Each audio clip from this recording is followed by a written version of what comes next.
Vamos a continuar con Efesios. Hemos estado estudiando Efesios, vamos a continuar con ello. Ténganlo ahí en Efesios 1, de los versículos de 3 al 4, es lo que vamos a estar viendo. Vamos a ver unos temas que ustedes ya conocen algunos, pero es la secuencia del texto y lo que tenemos que estudiar, pero vamos a profundizar un poco más. Vamos a ver el propósito de tu salvación. Si tú eres salvo, pregúntate, ¿por qué te salvó Dios? ¿O para qué más bien? ¿Para qué te salvó Dios? Hay muchas respuestas, pero Efesios da tres. Da tres respuestas, que son las que trato de explicar el día de hoy, ¿verdad?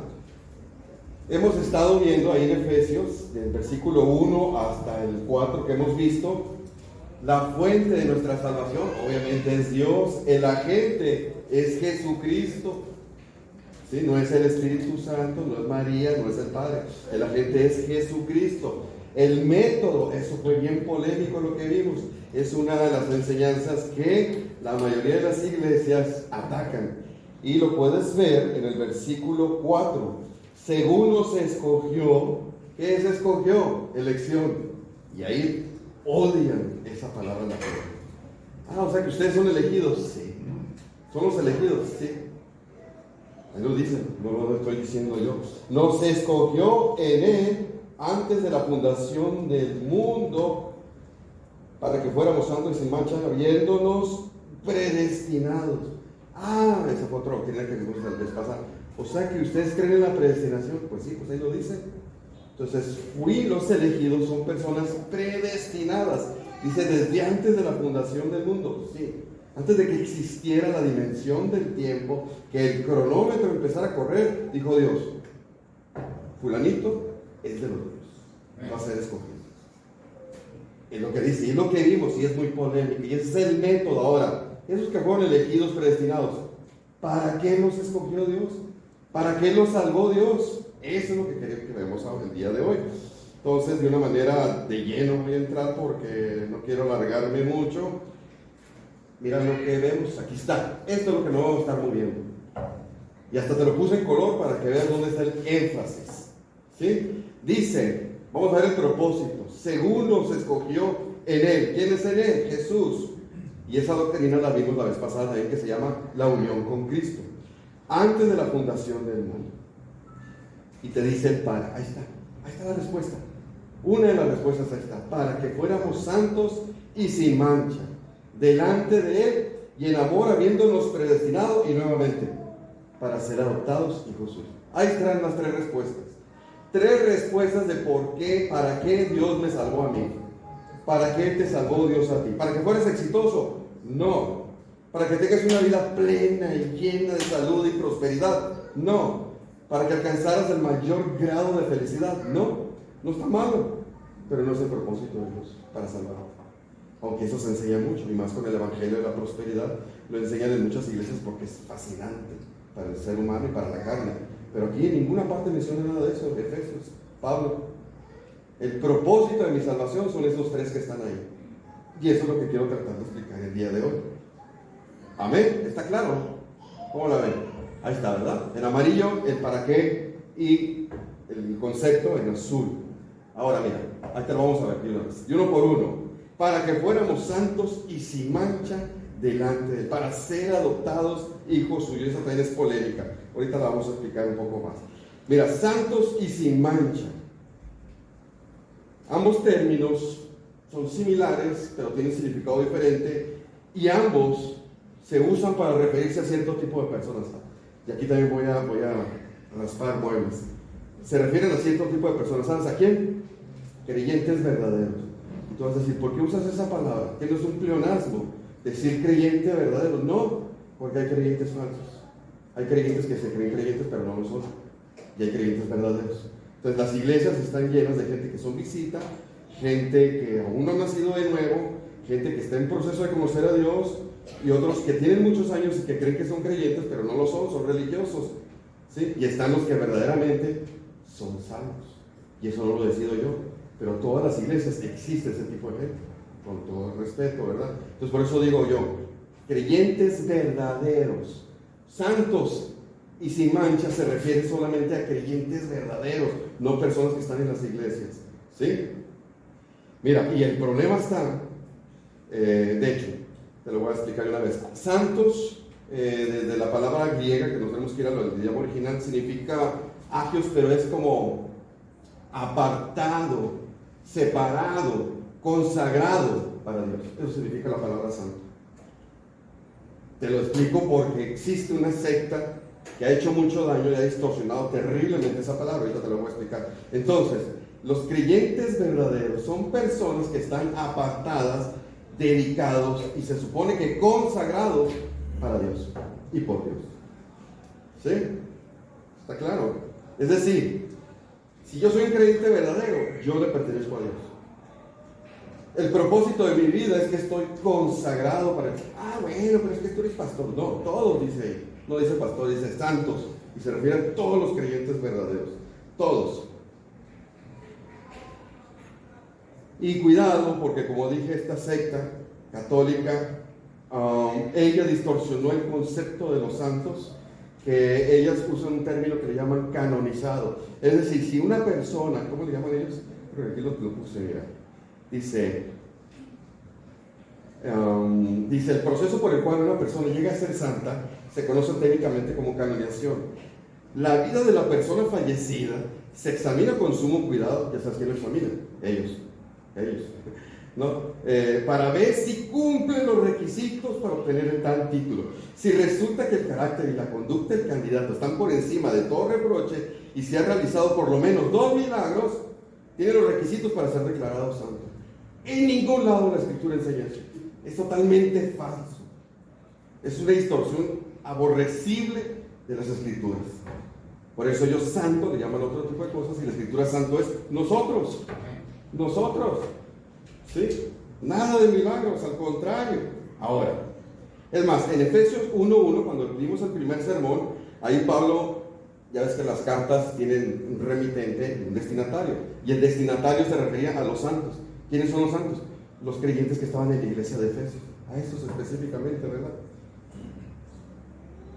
Ahora, la palabra sin mancha es muy similar, se refiere a ser irreprensible, alguien que es casi perfecto o perfecto, pero en lo moral y espiritual.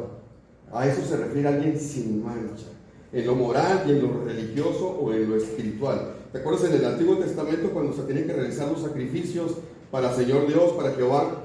El animal tenía que ser perfecto sin mancha, a eso se refiere, que no tuviera ningún defecto, que el animal fuera irreprensible, no hay nada que objetarle al animal. ¿Está perfecto? Órale, sacrifícalo para el Señor.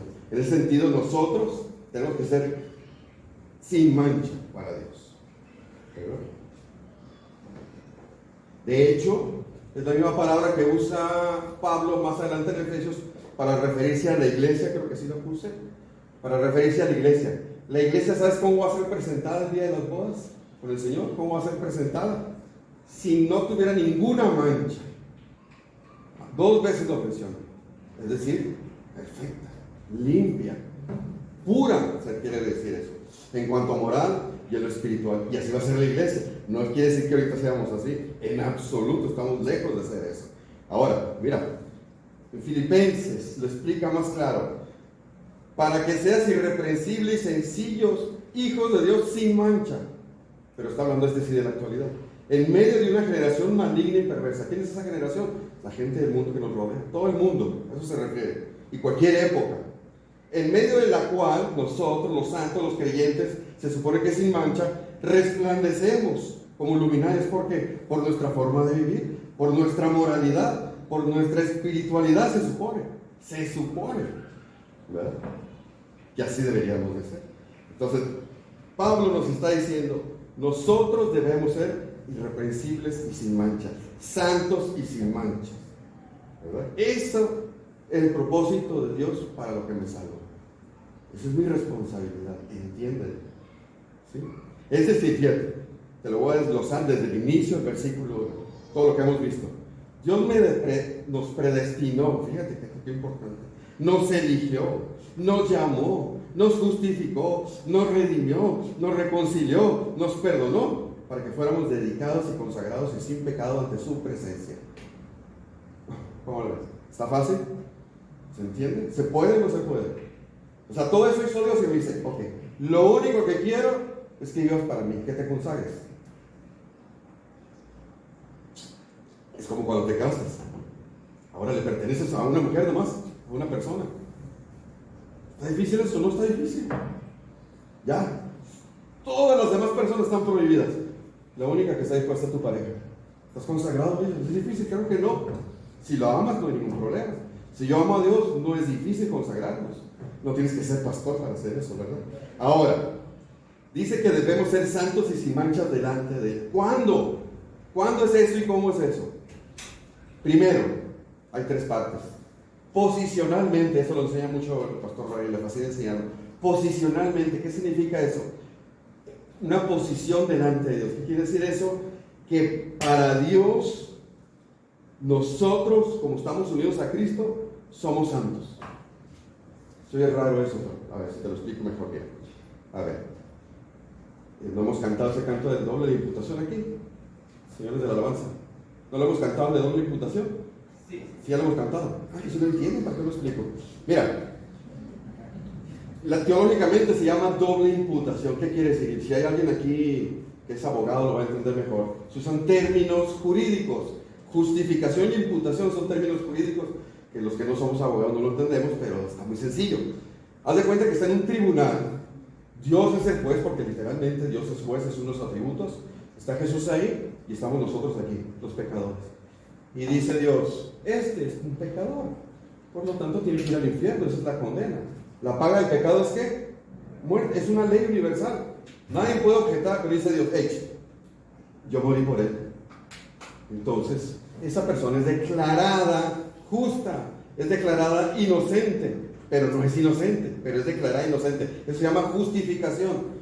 Y le dice Dios, ¿por qué? Bueno, la vida perfecta que yo viví, dice Jesús, los 30 y tantos años perfectos que yo viví, acredítaselos a Él. Eso se llama imputación.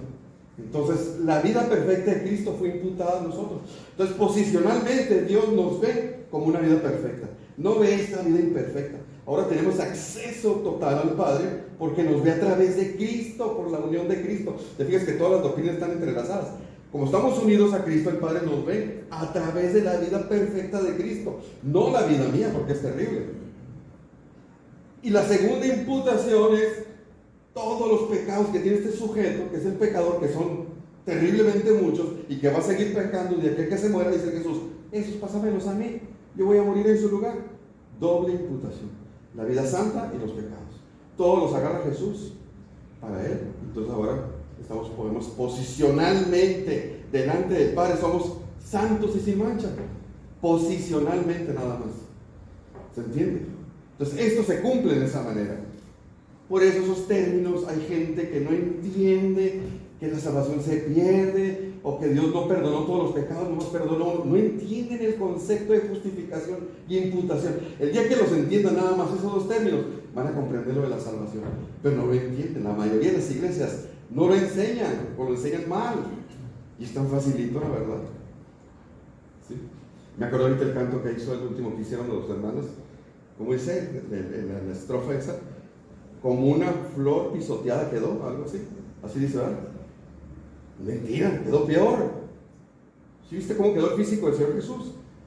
Dice, no es que lo crucificaron, no lo crucificaron. Primero lo castigaron. ¿Tú sabes cómo lo castigaron? Le destrozaron el cuerpo con latigazos. Y luego lo crucificaron. O sea, quedó destrozado el físico del Señor. No quedó como una flor pisoteada. En cuanto a humillación, sí se refiere el canto. No, quedó terriblemente peor. Y su espiritualidad quedó peor porque durante 3 horas cargó el pecado de todos nosotros. Que eso fue lo más duro de la crucifixión, no la muerte física. Hay gente que sufrió más físicamente que el Señor Jesús. ¿Me explico? Bueno, en cuanto a eso, somos santos y sin mancha, posicionalmente, pero nada más posicionalmente. Ahora, escatológicamente, ¿qué es escatológicamente? La mañana el hermano Yosimar explicó la doctrina de la doctrina de la escatología, explicó muy brevemente. Escatología son las cosas futuras, podríamos decir. Entonces, escatológicamente, en un futuro, un día, eso es una promesa. Todos los creyentes verdaderos, así sean una piltrafa humana, lo peor, van a ser santos y perfectos, y sin mancha, perfectos, o sea, como la nieve, blancos, blancos, todos vamos a ser. Eso es una promesa y se va a cumplir. En el momento que un creyente muere, instantáneamente pasa a la presencia de Dios y es perfecto en santidad, instantáneamente, el creyente verdadero, nada más. ¿Sí? Entonces, escatológicamente, en ese sentido, en un futuro, seremos santos y sin mancha, en un futuro, todos. Ahora, el problema está, el tercer punto, en la actualidad. En la actualidad ahorita, ¿cómo somos nosotros? Santos, totalmente consagrados para Dios, sin pecado, sin ninguna mancha. ¿Cómo somos? Y Hebreos lo dice, ¿no? Seguir la paz y la santidad, sin la cual nadie verá a Dios. O sea, no te santificas, no vas a estar conmigo. El fruto del verdadero creyente es la santificación. Poquita o mucha, todo creyente forzosamente se tiene que santificar. Y no lo digo yo, lo dice la Escritura. Es decir, que mi mayor obligación en la vida no es salir a trabajar precisamente, es santificarme. Esa es mi prioridad para el creyente verdadero. Para eso me salvó Dios. ¿Sí? Es decir, debo vivir una vida santa y apartada del pecado y consagrado para Dios. Eso es mi prioridad. Eso debe ser lo más importante en mi vida. Ahora, cuidado. Dije vida santa y sin mancha, no religioso ni legalista. Hay gente que se va al otro extremo o al otro lado, negativo, y empiezan a ser religiosos y legalistas. No es lo mismo que ser espiritual y santo, pero hay una línea que muchos lo confunden. Un día vamos a dar otro sermón sobre lo que es ser legalista y religioso, ¿verdad? Muchos confunden eso. Por ejemplo, si yo debo cumplir en la actualidad eso de ser santo y estar sin mancha, quiere decir que Dios es mi prioridad. Y si Dios es mi prioridad, esto tiene un montón de implicaciones en mi vida. Por ejemplo, todas las decisiones de mi vida están basadas en lo que Dios dice. ¿Sí? Es decir, ¿cuál sería el filtro? Por ejemplo, ¿eso que voy a hacer le agrada a Dios? Ustedes saben que tiene una Lobo Platinum 2024, ¿verdad? Pero no me la voy a tener. No la voy a tener. ¿A Dios le agrada que tenga esa camioneta? No creo. A otras personas, pero a mí no le agrada. ¿Por qué? No lo sé, pero no le agrada. ¿Es parte de su voluntad? Tienes que preguntarte, ¿eso que quiero hacer es parte de su voluntad? No sé si es bueno o no. ¿Es parte de su voluntad? No es lo mismo. Quiero estudiar esta carrera, quiero estudiar esta otra. ¿Es parte de su voluntad? Me quiero poner de novia con este muchacho. ¿Es parte de su voluntad? No es si a ti te gusta o no. ¿Sí? Le glorifica, fíjate. Todavía más se cierra el filtro. Ayuda a extender el reino de Dios, eso que quiero hacer, eso que le estoy pidiendo. ¿Mis deseos están abajo de los de Él o primero están mis deseos? Hay gente que sus deseos se convierten en un ídolo y cuando Dios les dice, no, no te lo doy, es cuando caemos en depresión, en ansiedad, se pierde mi contentamiento, se pierde mi gozo y todo lo demás. ¿Sí? Si nosotros logramos ese filtro, usarlo en la vida diaria para cualquier decisión que voy a tomar, te va a ayudar mucho a crecer en la santidad, ¿verdad? Ahora, estoy hablando, todo esto que estamos hablando se enfoca mucho en lo externo, pero en lo interno, que de eso nadie lo va a ver más que tú con el Señor. Fíjate, ¿qué dice? Lo más importante en la vida, dice el Proverbios, lo más importante en la vida es que logres la pensión de López Obrador. No, lo más importante en la vida es que termines la carrera y saques un título. Que tengas una buena cuenta bancaria para el futuro, tu vejez. Que tengas una buena salud, ya ves que todo el mundo dice, no, sin salud no. Lo más importante en la vida es la salud. No es cierto. Es un ídolo la salud muchas veces, es un problema. Dice aquí tu corazón. Tu corazón es el ser interno, no es esto. El corazón es tu ser interno, tu alma, tu espíritu. Eso es el. Dice, eso cuídalo. Eso cuídalo. ¿Sí? El domingo pasado el pastor Brian me predicó Santiago y se enfocó, no se enfocó, pero tocó un tema sobre la santificación. Estuvo hablando mucho de la santificación y habló de un tema de la mortificación, que algunos lo conocen, algunos no lo entienden todavía y otros lo confunden. ¿Sí? Para yo ser santo y sin mancha, me tengo que santificar. Para poderme santificar, tengo que trabajar la mortificación. ¿Y qué es la mortificación? No es que yo me esté preocupando. Eso no es mortificación. Mortificación en la Biblia es muerte. Los teólogos le llaman la guerra santa. ¿Qué es muerte? Pelea a muerte con tu pecado. Y dice la Biblia, mátalo. Mata tu pecado.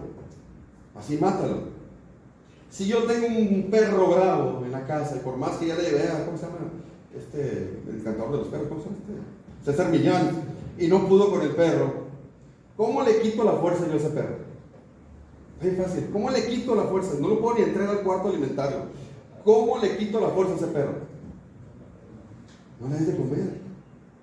No le des de comer y se va a morir el perro. ¿Me explico? Digo, es un ejemplo muy drástico y radical. ¿Sí me entienden? ¿A qué voy con eso? Eso es la mortificación. Mata tu pecado. ¿Cómo? Pues no lo alimentes.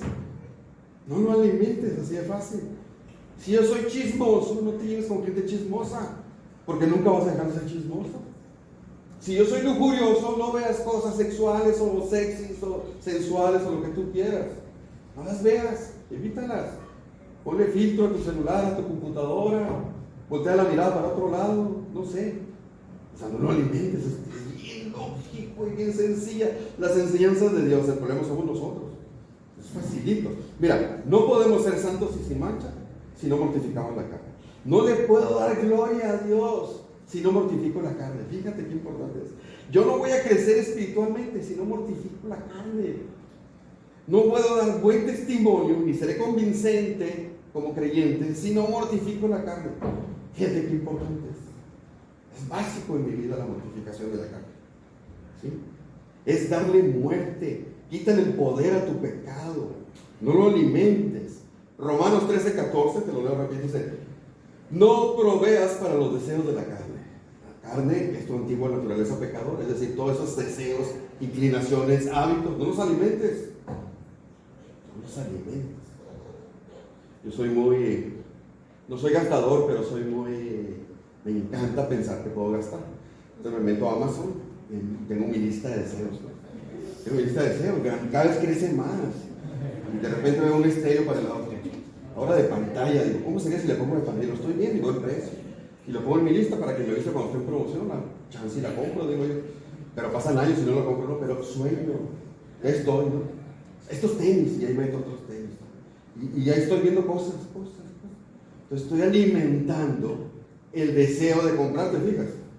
Y fíjate, de repente, es que Amazon tiene un algoritmo tremendo, de repente me avisa, salió en promoción 50%, eso que tienes en la lista. ¿Qué? Ese reloj, me dice yo, pero no lo ocupo, pero estoy en 50% de descuento. Mira, he estado así, donde doy todo el proceso de la dirección, el color que lo quieres, todo, ya nomás le hago el clic para la tarjeta que se cargue. Y he estado a punto de darle clic, y de repente cierro la pantalla. O sea, te fijas, eso es alimentar, mi defecto es ese, me encanta comprar, pues, entre más vea Amazon, más voy a comprar. De hecho, me acabo de comprar este reloj, ¿no? Ni modo. Caí, ¿verdad? Sí, bueno, lo bueno que es a 9 meses con la tarjeta, ¿no? Pero se justificó, mira, porque el anterior que tenía se descompuso y le tuve que decir a mi esposo, lo tuve que comprar, ¿eh? Pero te digas cómo es el pecado, qué tremendo, ¿no? Entonces, no proveas para los deseos de la carne, dice Romanos. Recordemos, muchos familiares que se equivocan, creen que tenemos dos naturalezas, como que si tuvieras dos perros y el que más alimentas es el que se hace más fuerte. No, nomás tenemos una naturaleza santa, la que nos dio ahora Cristo al nacer de nuevo. La vieja naturaleza murió, fue desterrada, pero quedaron los hábitos, las tendencias, los deseos pecaminosos, que si los alimento, están peleando con mi nueva naturaleza. Entonces yo tengo que matar eso. ¿Cómo? No fomentando, no alimentando, no estimulando, no alentando nada de eso. Nada de eso. Mira, lo pongo facilito. Teniendo alrededor nuestro gran nube de testigos, despojémonos. Es como quitarte, haz de cuenta que caíste en el lodo y toda tu ropa está embarrada. ¿Qué vas a hacer? Te vas a quitar toda la ropa y la vas a aventar porque está sucia. Esa es la palabrita que quiere decir. Quítate todo eso, dice. ¿Qué cosa? Dos cosas: peso y pecado. Ese peso no es pecado, pero te está estorbando.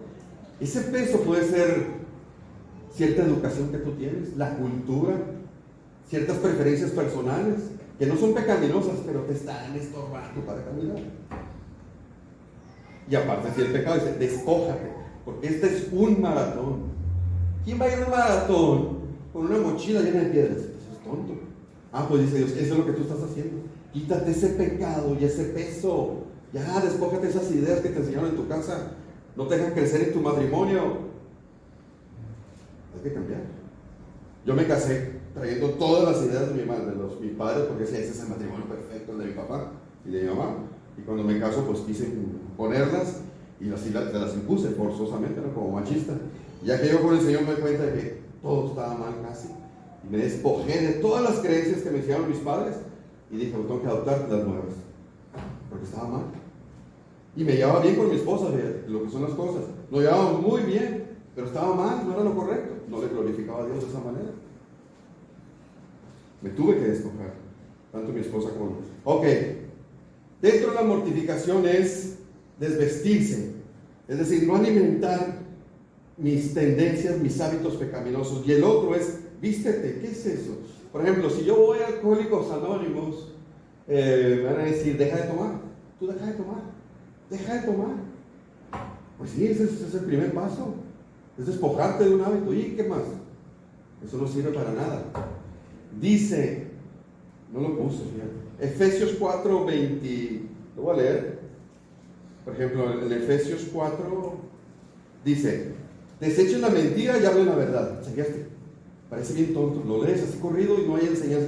No, te está diciendo, desecha la mentira. Es decir, quítate ese mal hábito y ahora sustituirlo por uno bueno. Habla la verdad. Y lo dice, el que robaba, ya no robe más, sino trabaje haciendo con sus manos lo que es bueno para que tenga con quien compartir. Es decir, no nomás dejes de robar. Ahora trabaja y ese dinero úsalo para bendecir a los demás. ¿Te fijas?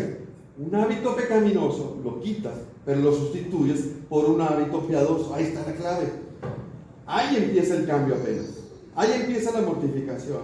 Apenas está empezando la santificación con eso. En el mundo lo que hacen es la moralidad.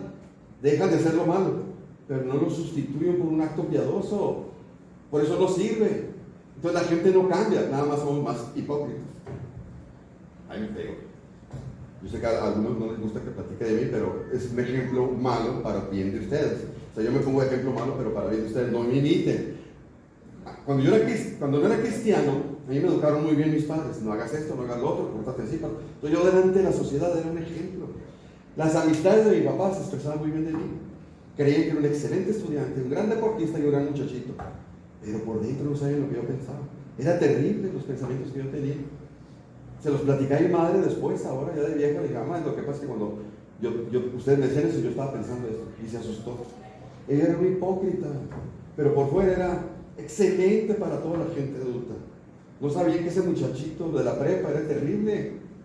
Era un hipócrita. Aprendí a aparentar. Bueno, la moralidad es eso. La espiritualidad es lo contrario.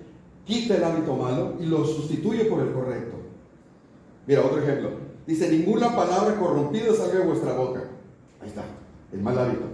Sino la que sea buena para es decir, no nada más deja de decir cosas malas. Habla para edificar. ¿Te fijas? Quita y pone. Quita y pone. Entonces yo tengo que implementar, tengo que pensar qué hábitos piadosos voy a sustituir por los pecaminosos.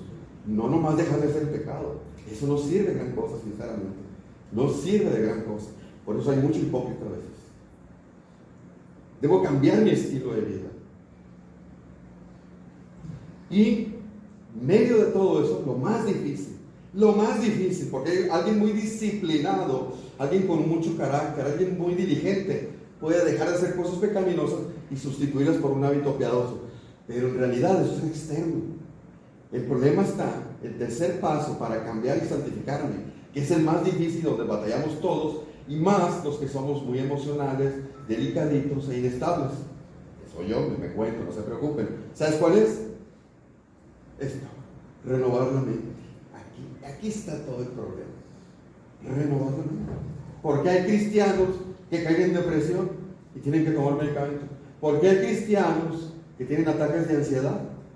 Porque hay cristianos que se suicidan. Es increíble cómo puede llegar a ese extremo.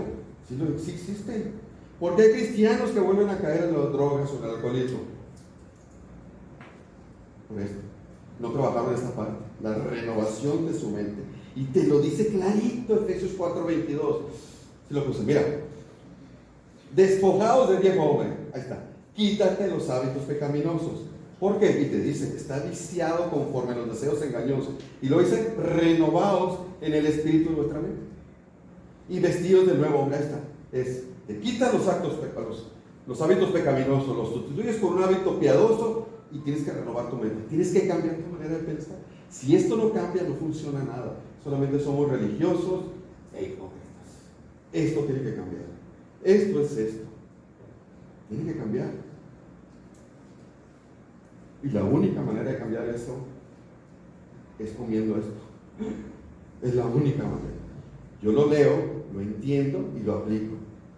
Lo leo, lo entiendo, es bien importante eso, y lo aplico. Si nada más leo y no hago ninguna de las cosas, no sirve para nada. Así, no sirve para nada. La Biblia no es mágica, ¿verdad? No existe persona alguna, fíjate la declaración que voy a hacer, no existe persona alguna, con situación alguna, pecado alguno, que este método no pueda quitar. ¿Sí me explico? O sea, la persona que dice, no, yo no puedo cambiar. No puedo cambiar. Siempre, mi familia somos así, no puedo cambiar. Siempre hemos tenido este mismo carácter y siempre somos bien débiles en esto. No puedo cambiar. Si eres creyente, ¿verdad? Sí se puede. Cualquier cambio moral y espiritual se puede. Cualquier cambio. Cualquier cambio. Es mentira. Pero con esto. Y haciendo esos 3 pasos. Claro que se puede. Claro que se puede. Ha habido gente que ha vivido, pero así como te puedo decir, sin dar detalles, en el mundo más bajo de la homosexualidad, hombres, pero así años, viviendo en el mundo más tremendo de la homosexualidad, por años, y acá, vienen a Cristo, son hombres viriles, varoniles, casados con hijos. Ningún psicólogo puede hacer eso, ni psiquiatra. ¿Sí? Gente que era asesina, sicarios que mataban por saña, por placer, ahora aman a la gente. O hasta se van de misioneros. ¿Sí? El ladrón de la cruz, no mi hermano, el ladrón de la cruz. ¿Sabes qué familia tiene este hombre? El ladrón de la cruz. Era un terrible ratero y hasta asesino. Cambio total. Empezó a defender, primero lo atacó a Jesús y luego lo empezó a reprender al otro. ¿Qué pasó en ese momento? Jesús lo cambió, ¿verdad? Otro para que se entienda. Hermanos, les ruego. ¿Por qué ruega Pablo? Porque sabe que es la única solución. Dice, no te conformes, no te amoldes, no te hagas a la manera de pensar, sino transfórmate por medio de la renovación de vuestro entendimiento. Es decir, cambia tu manera de pensar. Las personas que más batallamos para crecer, las personas que más batallamos para crecer y para cambiar, ¿sabes quiénes son? Aquí no se enojan algunos. Los hermanos light, los hermanos mundanos, son los que más batallan para crecer. Es en serio. Los light y los mundanos son los que más batallan. No dije los nuevos, fíjate. No dije los que no leen. Los light y los mundanos son los que batallan para comprometerse y hacer estos cambios. Es en serio. Dice Efesios 4:14.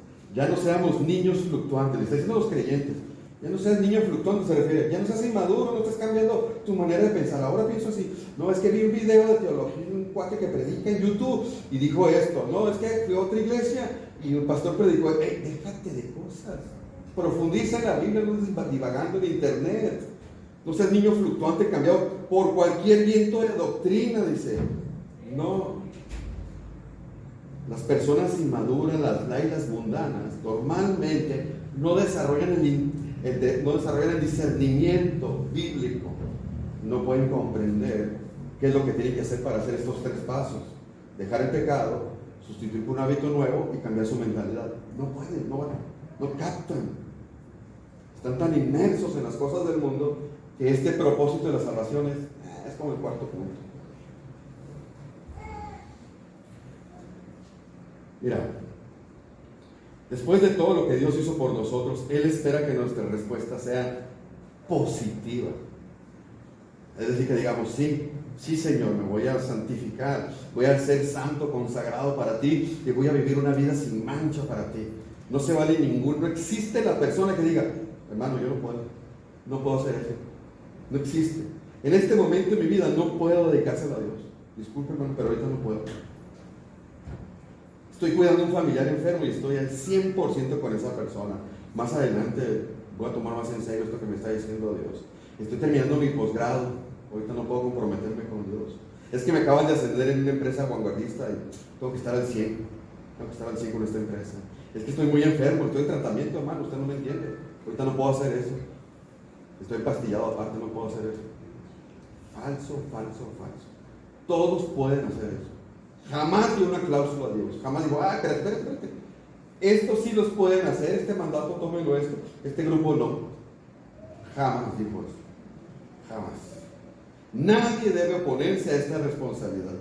La función, la tarea, la prioridad de todo creyente es el ser santo y sin mancha siempre. Siempre. ¿Verdad? Hay gente que me dice, hablando de prioridad, ¿no? Le digo, hermano, nos vemos el domingo. Si Dios quiere, le dice yo. Si Dios quiere. Yo no he leído Hebreos 10, que dice que da una orden que no dejen de congregarse. ¿Cómo que si Dios quiere? Ya está revelada la voluntad. Dios quiere que vengan ustedes el domingo. No, sí, pero Dios mediante voy a hacer todo el esfuerzo a ver si puedo estar. Que a ver si puedo estar, si es domingo. El domingo fue hecho para eso. El domingo fue diseñado por Dios para que nos congregáramos, ¿sí saben? Antes, muchísimos años antes, no existía el día de descanso. El día de descanso lo inventó Dios para nosotros. Pero no para que descansáramos en sí, sino para venir a adorarle. Y decir, no puedo. Pues entonces no es tu prioridad, Dios. Es que tengo que ayudar al niño con la tarea. ¿Qué hiciste el viernes y el sábado? No, es que... En fin. Fíjate, nunca había hecho esto, pero acabo de cortar a la mitad del sermón, porque pienso que mejor dejarlo así para que no sea tan pesado, porque apenas voy a la mitad, fíjate. Estaba agarrando vuelo, yo me estaba emocionando, ¿verdad? Vamos a dejarlos hasta aquí, hermanos, para continuar con el otro y poder concentrarnos mejor, porque es un cambio de tema, pero muy bueno, muy interesante. Es hablar de lo de ser adoptado, es una doctrina excelente, es una doctrina maravillosa, hablar de la adopción, cosa que también la católica distorsiona mucho. Como les digo, a mí desde niño, que no fui católico, pero me enseñaron que todos somos hijos de Dios, y esa es una herejía. Es una herejía tremenda porque Dios nomás tiene un hijo, que es Jesús, que es unigénito. Pues es unigénito, el único hijo que ha tenido Dios es Jesús. Ahora, creación de Dios somos todos. Y esa doctrina, que la vamos a enseñar el otro domingo, otro domingo más bien, te dice cuándo existe una doctrina que se llama adopción. Son injertados a la vid, dice, la vid es Jesús. Son injertados a la vid, ¿quién? Los elegidos, estos. Los que son santos y sin manchas, son los adoptados. Debía ser otra doctrina diferente, pero está muy ligada. Entonces vamos a dejarlo para la otra. Vamos a orar y poner este tiempo en las manos del Señor. Acompáñenme.